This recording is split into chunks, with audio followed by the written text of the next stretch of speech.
کاشانۂ بصیرت ایک ایسا یوٹیوب چینل جس پر ہر قسم کی دینی کتب بالخصوص محروم بصارت افراد کے لیے آڈیو اور ویڈیو فارمیٹ میں دستیاب ہیں اور بالعموم تمام مسلمان برادران و خواہران کے لیے دستیاب ہیں۔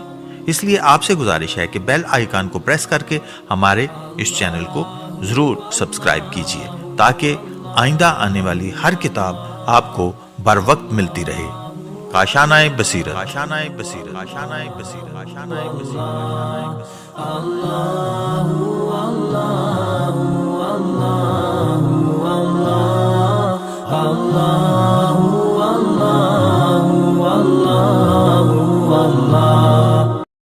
بسم اللہ الرحمن الرحیم۔ السلام علیکم۔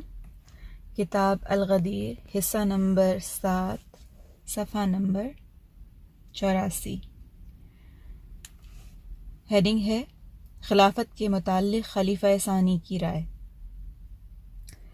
عبد الرحمن ابن ابزی سے مروی ہے کہ عمر نے کہا، خلافت کا حق بدریوں کا ہے جب تک ایک بھی بدری زندہ رہے، پھر احد والوں کا ہے، پھر اس طرح غزوات رسول صلی اللہ علیہ وآلہ وسلم میں شریک افراد کا حق ہے۔ اس خلافت میں طلیق ابن طلیق یا فتح مکہ کے موقع پر اسلام لانے والوں کا کوئی حق نہیں۔ ریفرنس ہے خود طبقات ابن سعد جلد نمبر 3 صفحہ نمبر 248۔ یہ خلافت کبھی اصلاح پذیر نہ ہوگی اگر آزاد کردہ لوگوں کے ہو جائیں۔ یہ بھی کہا کہ میں خلافت کو سالم اور ابو عبیدہ کے حوالے کرتا، اگر وہ زندہ ہوتے تو کبھی شورا قائم نہ کرتا۔ ریفرنس طبقات ابن سعد جلد 3 صفحہ نمبر 248۔ جب وہ زخمی ہو گئے تو کہا،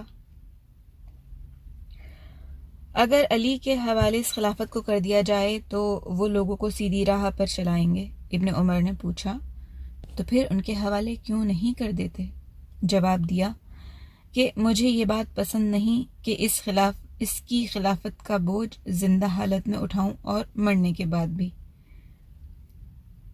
ایک بار کہا کہ اگر عثمان کو حکمران بنا دوں تو وہ بنی امیہ کو لوگوں کی گردنوں پر مسلط کر دے گا۔ بخدا اگر ایسا کروں تو وہ ایسا کرے گا، اور اگر ایسا کرے گا تو لوگ اس کی گردن اڑا دیں گے۔ پوچھا گیا، اور علی؟ جواب دیا، وہ بزدل ہیں۔ بریکٹ میں لکھا ہے، ہائے رے نا عاقبت اندیشی، شاید وہ بدر و احد و حنین اور خیبر کی داستانیں بھول گئے تھے۔ Bracket close. پھر پوچھا کہ طلحہ؟ جواب دیا کہ وہ خود پسند ہے۔ پوچھا گیا زبیر؟ کہا وہ یہاں نہیں ہے۔ پوچھا گیا سعد؟ کہا وہ بہادر اور مضبوط ہے۔ پوچھا ابن عوف؟ جواب دیا اس میں تنگ نظری ہے اور خلافت اسی کا حق ہے جو بغیر فضول خرچی کے عطا کرے اور بغیر مفلسی کے پیسہ بچائے۔ ریفرنس ہے اس کا قاضی ابو یوسف کی الآثار صفحہ نمبر 216 حدیث نمبر 960۔ عمر کی ان باتوں میں جس طرح عقل و منطق کا تیا پانچا کیا گیا ہے، ہم انہیں باوقار طور پر نظر انداز کر کے گزر جاتے ہیں۔ ابن عباس سے عمر نے پوچھا، سمجھ میں نہیں آتا امت محمد کے ساتھ کیا کروں؟ یہ بات زخمی ہونے سے قبل کی ہے۔ ابن عباس نے کہا، بلا وجہ آپ فکر مند ہیں، آپ تو بہتر جانتے ہیں کہ خلیفہ کسے بنانا چاہیے۔ عمر نے کہا، کیا تمہارے ساتھی کو یعنی علی کو؟ ابن عباس نے کہا، ہاں، ان میں رسول کی قرابت ہے، ان کے داماد ہیں، سب سے پہلے اسلام لائے، محاذ جنگ پر ڈٹے رہے۔ عمر نے کہا، ان میں محمل اور مزاج ہے۔ ابن عباس نے کہا، طلحہ کے متعلق کیا خیال ہے؟ عمر نے کہا، اس میں اکڑ فاور خود پسندی ہے۔ ابن عباس نے کہا، عبد الرحمن بن عوف؟ کہا وہ تو نیک تو ہے لیکن کمزور ہے۔ ابن عباس نے کہا کہ سعد؟ کہا وہ شیر پنجہ ہے اور جنگجو ہے، معاملہ نہ بنا سکے گا اگر اس کے حوالے کر دیا گیا۔ ابن عباس نے کہا زبیر؟ کہا لالچی اور تنگ نظر ہے۔ خلافت کا معاملہ ایسے کو مناسب ہے جو توانا ہو لیکن سخت گیر نہ ہو۔ بغیر کمزوری کے مہربانی کا مظاہرہ کرے، فضول خرچ نہ ہو لیکن سخی ہو۔ ابن عباس نے کہا عثمان کے متعلق کیا خیال ہے؟ بولے کہ اگر اسے بنا دیا جائے تو وہی بنی امیہ کو امت کی گردن پر مسلط کر دے گا، اور اس نے ایسا کیا تو لوگ اسے قتل کر دیں گے۔ اس کا ریفرنس ہے انصاب بلازری جلد نمبر 5 صفحہ 16۔ بلازری نے صفحہ 17 پر اضافہ کیا ہے کہ طلحہ کے متعلق کہا ہے کہ اس کی آنکھیں آسمان پر ہیں، یعنی تہی گاہ پانی پر ہے۔ اگلی ہیڈنگ خلافت اہل سنت کی نظر میں۔ علامہ امینی فرماتے ہیں کہ خلافت اسلامیہ کے لیے اہل سنت کا یہ نقطہ نظر تھا کہ وہ خلافت و امامت کو صرف فوجی تدبیر، سرحدی حفاظت، ظالم سے بدلہ، مظلوم کی داد رسی، اقامہ حدود اور مال غنیمت کی تقسیم تک محدود سمجھتے ہیں۔ ان کے نزدیک علمی مہارت کچھ نہیں۔ شریعت کے علم کے سلسلے میں خلیفہ اور امت کا علم برابر کا درجہ رکھتا ہے۔ وہ صرف لوگوں کے جھگڑوں کا فیصلہ کر سکے، اور جس طرح خلفاء نے فیصلے کیے وہ آپ نے دیکھ ہی لیا۔ اہل سنت کا امام اور خلیفہ بد کرداری اور ظلم کی وجہ سے معزول نہیں کیا جا سکتا۔ امت پر واجب ہے کہ ہر نیک و بد کردار کی اطاعت کرے، کسی کو حق نہیں پہنچتا کہ اس کی مخالفت کرے اور کسی معاملے میں نزاع کرے۔ اس بنیاد پر خلفاء نے اس قرآن اور سنت کے خلاف فیصلے کیے اور کسی کو دم مارنے کی جرت نہ ہوئی۔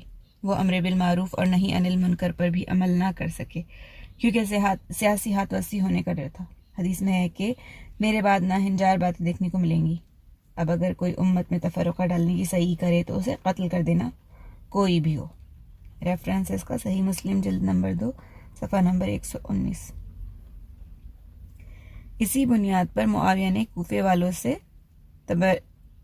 والوں سے کوشچن مارک پر تبرہ کرنے کے عہد کے ساتھ لوگوں کی بیعت لی۔ ریفرنس اس کا البیان والتبیین جلد نمبر 2 صفحہ نمبر 85۔ اسی بنیاد پر عبداللہ ابن عمر نے یزید جیسے فاسق اور فاجر اور شرابی کی بیعت کی۔ نافع کا بیان ہے کہ جب مدینہ والوں نے یزید کی بیعت کا قلاوہ گردن سے اتارا تو ابن عمر نے اپنا مال اور خاندان ایک جگہ جمع کیا اور کہا میں نے اس شخص کی بیعت خدا اور رسول کی بیعت کی بنیاد پر کی تھی۔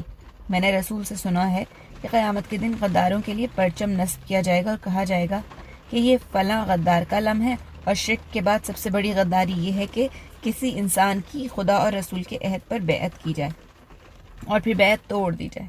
دیکھو تم میں سے کوئی بھی یزید کی بیعت نہ توڑنا، تم میں سے کوئی بھی اس کی بیعت سے ہاتھ نہ کھینچنا، ورنہ میرا اور اس کے درمیان تلوار چل جائے گی۔ ریفرنس صحیح بخاری جلد نمبر 1 صفحہ نمبر 166۔ اسی بنیاد پر حمید بن عبد الرحمن کا بیان ہے کہ میں یسیر انصاری کے پاس گیا جب یزید کی بیعت کی دھوم مچی تھی۔ انہوں نے کہا کہ لوگ کہتے ہیں کہ یزید امت محمد کے حق میں اچھا نہیں، اور میں کہتا ہوں کہ ایسا ہی ہے، لیکن خدا نے امت محمد کو جس بات پر مجتمع کر دیا ہے وہ مجھے زیادہ پسند ہے، اس بات سے کہ امت میں افتراق پیدا ہو۔ رسول اکرم صلی اللہ علیہ وآلہ وسلم کا ارشاد ہے کہ جماعت میں صرف اچھائی ہی پر اجماع ہے۔ اسی بنیاد پر عائشہ نے اسود بن یزید کے سوال میں کہ ایک طلیق اصحاب رسول سے خلافت کے معاملے میں جھگڑ رہا ہے، کیا یہ تعجب کی بات نہیں؟ عائشہ نے کہا اس میں تعجب کی کیا بات ہے، وہ خدا کا سلطان ہے، چاہے نیک ہو یا بد کردار۔ فرعون نے مصر والوں پر 400 سال حکومت کی۔ ریفرنس کی کا در منصور جلد نمبر 6 صفحہ نمبر 19۔ اسی بنیاد پر مروان بن حکم سے پوچھا گیا کہ تم علی کو منبر پر گالیاں کیوں دیتے ہو؟ اس نے جواب دیا کہ یہ حکومت صرف اسی بنیاد پر قائم رہ سکتی ہے۔ ریفرنس اس کا سوائق المحرقہ صفحہ نمبر 88 پہ ہیں۔ اسی بنیاد پر عبد الرحمن بن خالد کو معاویہ نے قتل کرایا۔ اس کا جواز اس طرح پیدا کیا کہ جب اس نے بیعت یزید کا ارادہ کیا تو شام والوں کے سامنے خطبہ پڑھا اور ان سے کہا شامیوں، میری عمر زیادہ ہو گئی ہے، میں بوڑھا ہو گیا ہوں، موت قریب ہے، میں چاہتا ہوں کہ تمہارے انتظامی معاملات کے لیے کسی کو حاکم بنا دوں، میں بھی ایک انسان ہی ہوں، تم بھی رائے دو۔ سب نے بیک زبان ہو کر کہا ہم عبد الرحمن بن خالد کی خلافت پر راضی ہیں۔ چنانچہ یہ سن کر معاویہ نے ایک طبیب یہودی کو حکم دیا اور اس نے عبد الرحمن کو زہر دے دیا۔ عبد الرحمن کا پیٹ کٹ کٹ کر گر گیا اور وہ مر گیا۔ جب اس کا بھائی مہاجر چپکے سے شام میں آیا تو چند لوگوں کے ساتھ طبیب پر ہجوم کر کے مار ڈالا۔ استیاب اور اخبار مدینہ میں یہ واقعہ موجود ہے۔ وہ لکھتے ہیں کہ یہ قصہ بہت مشہور ہے۔ ریفرنس کا الاستیاب جلد نمبر 2 صفحہ نمبر 408۔ مزید ریفرنسز بھی ہیں جس میں شامل ہیں اسد القابہ۔ استیاب اور اخبار مدینہ میں یہ واقعہ مشہور ہے۔ اسی بنیاد پر شمر ذوالجوشن قاتل امام حسین کو بہانہ ملا۔ ابو اسحاق لکھتے ہیں کہ میرے ساتھ شمر نماز پڑھ رہا تھا، پھر اس نے دعا مانگی، خدایا تو شریف ہے اور شرافت کو پسند کرتا ہے، اور تو جانتا ہے کہ میں بھی شریف ہوں، لہٰذا مجھے بخش دے۔ میں نے اس سے پوچھا، خدا تجھے کیسے بخشے گا؟ تو نے تو فرزند رسول کو قتل کیا ہے۔ جواب دیا، تم پر وائے ہو، یہ کام ہم کیسے نہ کرتے؟ ہمارے عمراء نے ہمیں حکم دیا تھا، ہم ان کی مخالفت نہ کر سکے، اگر مخالفت کرتے تو بدترین انسان ہوتے۔ ریفرنسز کا تاریخ ابن عساکر جلد نمبر 6 صفحہ نمبر 338۔ اسی بنیاد پر ابو بکر طائی کو مصیبت جھیلنا پڑی۔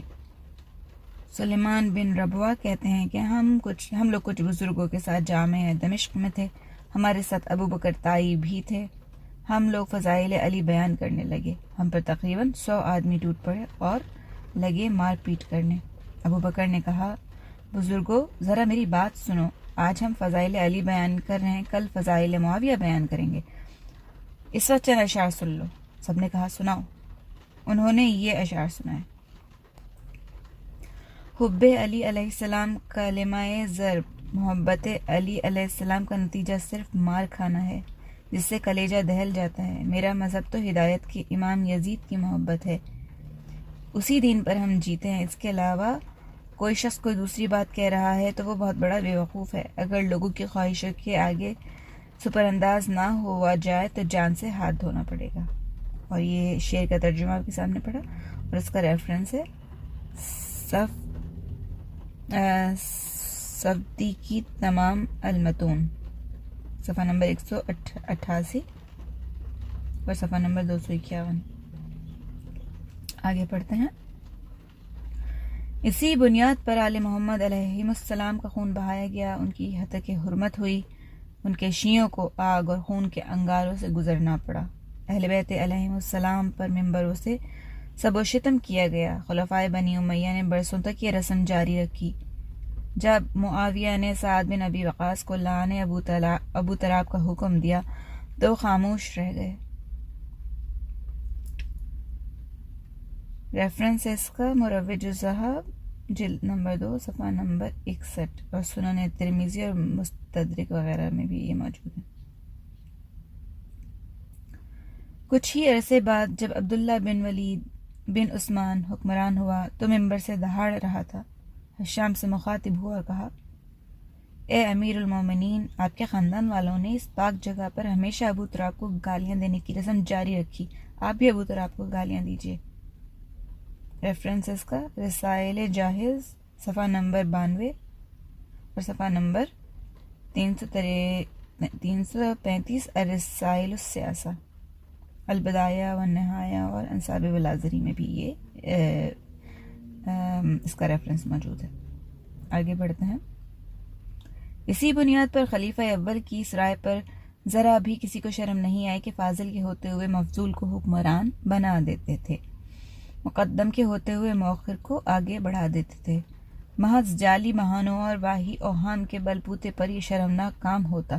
وقتی سیاست پیش نظر ہوتی تھی، نہ اس میں روحانی تقدس کے ہونے کی شرط تھی، نہ بلند اخلاق سے آراستہ ہونا ضروری تھا۔ شریفانہ نفسیات، معالم و معارف، مداح و مراتب، یہ سب خلیفہ کے لیے بے معنی چیزیں تھیں۔ اکثر لوگوں نے ابو بکر کے اس اقدام کے بل پر رائے قائم کی۔ غازی نے مواقف میں لکھا ہے کہ اکثر لوگ فاضل کے ہوتے ہوئے مفضول کی امامت جائز قرار دیتے ہیں کیونکہ ممکن ہے اس میں اصلاح امت کی توقع زیادہ ہو۔ اس کا ریفرنس ہے الموافق فی علم کلام صفحہ نمبر 413۔ اگلی ہیڈنگ پڑھتے ہیں، قضا اور قدر کے معاملے میں خلیفہ کی رائے۔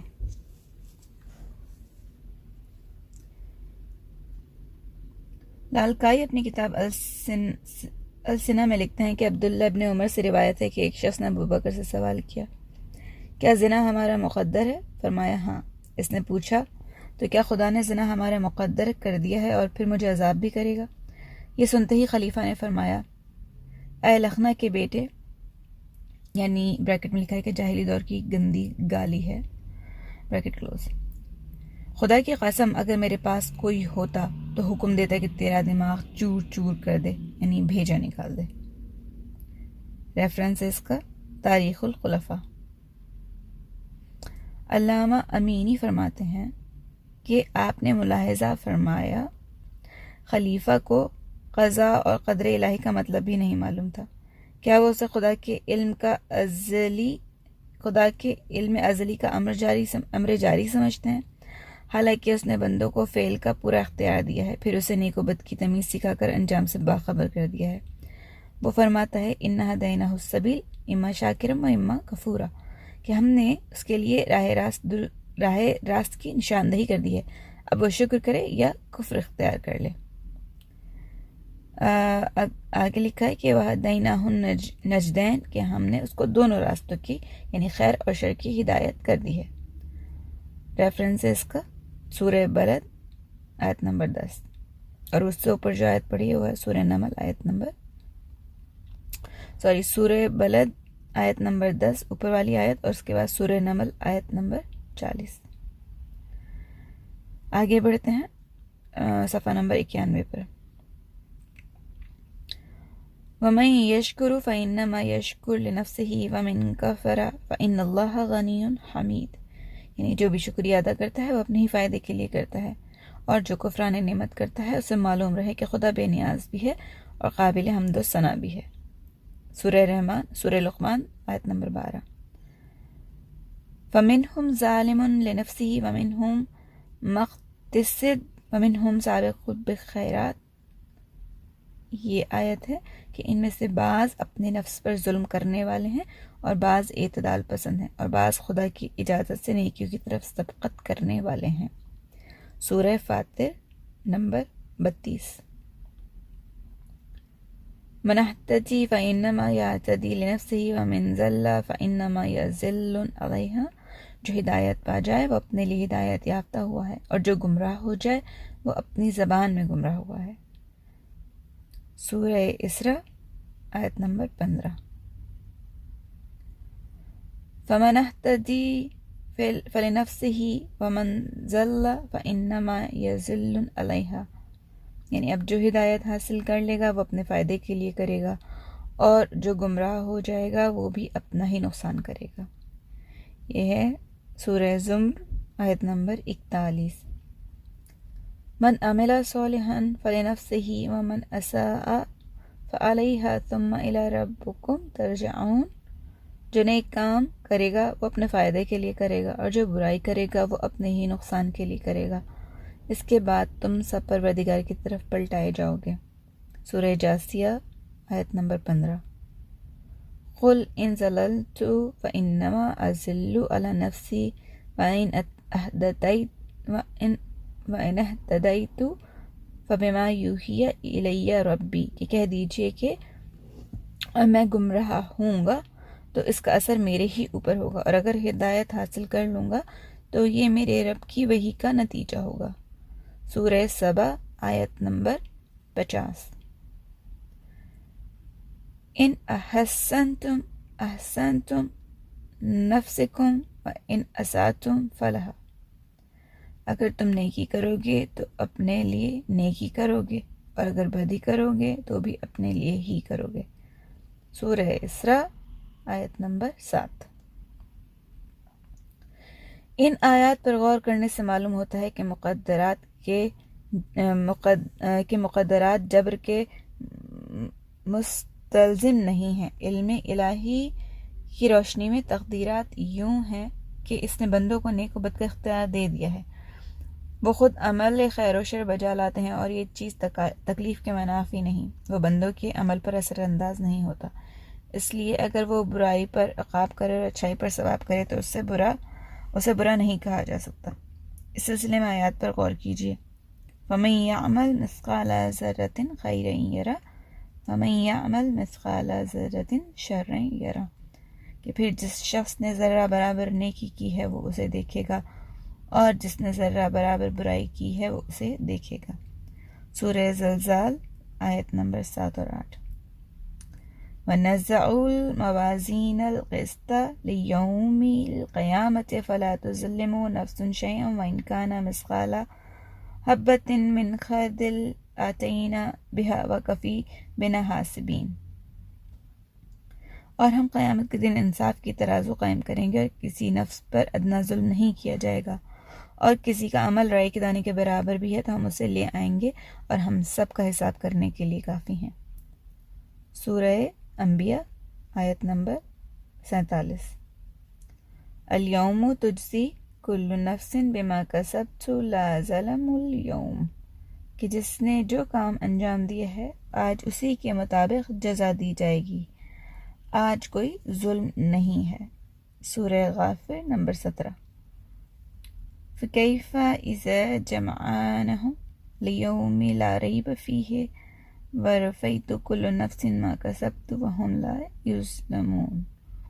اس وقت کیا ہوگا جب ہم سب کو اس دن جمع کر دیں گے جس میں کسی شک اور شبہے کی گنجائش نہیں ہے، اور ہر نفس کو اس کے کیے کا پورا پورا بدلہ دیا جائے گا، اور کسی پر کوئی ظلم نہیں کیا جائے گا۔ سورہ آل عمران آیا 25۔ اب ذرا دیکھیے تو کیا خلیفہ کو قضاء اور قدر الہی کا مطلب معلوم تھا کہ جو جواب دے دیا؟ ان کے جواب پر سائل نے ایسا اعتراض کیا کہ جھلا کے انہوں نے گالی بک دی۔ بعد میں جمہور نے اسی بنیاد پر خلق اعمال کا نظریہ قائم کیا۔ خود حضرت عائشہ بھی حضرت امیر المومنین سے جنگ کر کے عمر بھر پچھتاتی رہیں، اس قدر روتی تھیں کہ آنچل آنسوؤں سے تر ہو جاتا تھا، لیکن آخر وہ بھی باپ کی بیٹی تھیں۔ اپنی صفائی میں وہی باپ کے نظریے کا سہارا لیا کہ جو کچھ کرتا ہے خدا کرتا ہے، حالانکہ آنچل کا آنسوؤں سے بھیگنا بتاتا ہے کہ وہ باپ کے نظریے کو لچر سمجھتی تھیں۔ اس کا ریفرنس ان کی بات کر کے جو کچھ کرتا ہے خدا کرتا ہے وہ ہے تاریخ بغداد جلد نمبر 1 صفحہ نمبر 110۔ اگلی ہیڈنگ ہے سنت بن جانے کے ڈر سے قربانی چھوڑ دی۔ جلد 6 میں ہم بیان کرائے ہیں کہ ابو بکر اور عمر نے صرف اس ڈر سے قربانی چھوڑ دی تھی کہ لوگ اس کی پیروی میں یہ سمجھنے لگیں گے کہ قربانی کرنا واجب ہے۔ ریفرنس اس کا سنن بہیقی جلد نمبر 9 صفحہ نمبر 265۔ ہم نے وہیں اس روایت کی صحیح طور پر بھرپور بحث کی ہے۔ نیکسٹ ہیڈنگ ہے ارتداد بنی سلیم۔ ارتداد بنی سلیم یہ ہیڈنگ ہے۔ ہشام بن عروہ اپنے باپ سے روایت کرتے ہیں کہ بنی سلیم مرتد ہو گئے تو ان کی سرکوبی کے لیے ابو بکر نے خالد بن ولید کو روانہ کیا۔ انہوں نے جس طرح جانوروں کا گلہ بنایا جاتا ہے سب کو ایک جگہ جمع کیا اور سب کو آگ میں جلا ڈالا۔ جب یہ خبر حضرت عمر کو ہوئی تو ابو بکر کے پاس آ کر کہا، آپ نے ایک شخص کو چھوڑ دیا ہے، وہ لوگوں کو عذاب کرتا رہے۔ ابو بکر نے کہا، خدا کی قسم میں کبھی اس تلوار کو نیام میں نہ کروں گا جسے خدا نے اپنے دشمنوں کے لیے نیام سے باہر کیا ہے۔ پھر خالد کو حکم دیا کہ مسلمہ کذاب کی سرگوبی کے لیے جائیں۔ اس کا ریفرنس ہے سورہ مائدہ آیت نمبر 33۔ خلیفہ کا یہ جواب عمر کے اعتراض کے مقابل قطعی محمل ہے۔ قرآن میں تو ہے کہ میرے خیال میں جو ریفرنس ہے وہ نیچے اس آیت کا ہے۔ قرآن میں ریفرنس ہے کہ انما جزاء الذین یحاربون اللہ ورسولہ ویسعون فی الارض فسادا ان یقتلوا او یسلبوا او تقطعوا ایدیہم وارجلہم من خلاف او ینفقوا من الارض ذالک لہم خزی فی الدنیا ولہم فی الآخرۃ عذاب عظیم۔ یہ غالباً مجھے سورہ مائدہ کا ریفرنس ہی لگ رہا ہے، سورہ مائدہ آیت نمبر 33۔ آیت میں کہیں بھی آگ میں جلا کر عذاب دینے کی سزا نہیں ہے۔ حدیث رسول کو بھی دیکھیے کہ لا یعذب بالنار الا رب النار، کہ آگ کا عذاب صرف خدا ہی دے گا. ان النار لا یعذب بها الا اللہ، کہ آگ کا عذاب صرف خدا ہی دے گا. ایک اور حدیث رسول ہے من بدل دینہ فاقتلوا، کہ جو شخص دین بدل دے اور اسے قتل کر دو. ایک حدیث ہے کہ کسی شخص کے لیے جائز نہیں کہ کلمہ گو مسلمان کا خون بہائے، لیکن صرف 3 صورتوں میں: یا تو زنا محضہ کیا ہو تو اسے سنگسار کیا جائے، یا خدا اور رسول کا باغی ہو تو اسے قتل کیا جائے، یا اصولی دی جائے، یا شہر بدر کیا جائے. نمبر 3، یا کسی کو ناحق قتل کیا ہو تو اسے اس قتل کے بدلے میں قتل کیا جائے گا. اس کا ریفرنس موجود ہے سنن نبی داؤد. اب رہ گئی بات عبداللہ بن سبا اور اس کے ساتھیوں کے ساتھ حضرت علی کے برتاؤ کی. تو حضرت نے آگ میں انہیں نہیں جلایا تھا بلکہ گڑھا کھود کر اس میں دھواں کر دیا اور وہ اسی دھوئیں سے گھٹ کر مر گئے. یہ جو ابو بکر نے اپنی نکلی ہوئی تلوار کی بات کی تو یہ بھی حکم نبی کی صریح مخالفت ہے. رسول نے کبھی کسی تلوار کو ناجائز قتل یا آگ میں جلانے کا حکم نہیں دیا، کسی حال میں اجازت نہیں دی.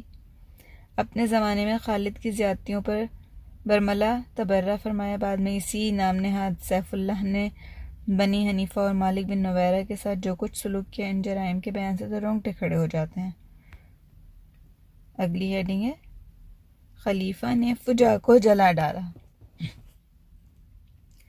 ابو بکر کے پاس بنی سلیم کا ایک شخص آیا جس کی عرفیت فجا اور نام ایاس بن عبداللہ بن عبدیالیل تھا.